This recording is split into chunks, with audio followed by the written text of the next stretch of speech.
जेव्हा तिसऱ्यांदा पोलिस त्यांच्या घरी गेले आणि कळलं की शैलेंद्रजी घरात असून सुद्धा नाही येत असं सांगतायत, तेव्हा त्यांनी चिठ्ठी शैलेंद्रजींना लिहिली की शैलेंद्रजी, आपण अनेक वर्ष एकमेकांबरोबर काम करत आहोत आणि माणसाने आपली समस्या सांगितली याशिवाय त्याचा जो तोडगा आहे तो निघू शकत नाही आणि आम्ही सगळी तुमचीच माणसं आहोत.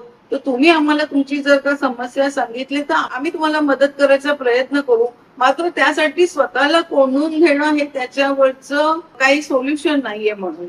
आणि ते चिठी लिहून कोल्डी साहेब परत आले. त्याच्यानंतर 2 दिवसांनी शैलेंद्रजी भेटायला आले कोल्डी साहेबांना. ते होतो पे ऐसी बात हे गाणं जवळपास पूर्ण केलं होतं आणि त्यानंतर असं होतं की आता पुढच्या गाण्यासाठी एक सिटिंग करायची वगैरे.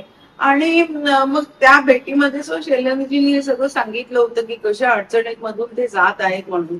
मात्र तिसरं गाणं लिहायची वेळच आली नाही, कारण 3-4 दिवसामध्ये असं झालं की कोल्डी साहेबांना बातमी कळली की शैलेंद्रजी यांचं निधन झालं. त्याच्यामुळे मग आता कुठला दुसरा गीतकार घ्यायचा हा प्रश्न कोल्डी साहेब आणि देवसाहेबांसमोर आला. कारण जसं मी गाईच्या वेळेला सांगितलं की हसरत जयपुरेंनी जे काही त्यावेळेला तो प्रकार घडला होता, त्याच्यामुळे त्यांच्याबरोबर काम करायला कोल्डी साहेब आणि देवसाहेब तयार नव्हते.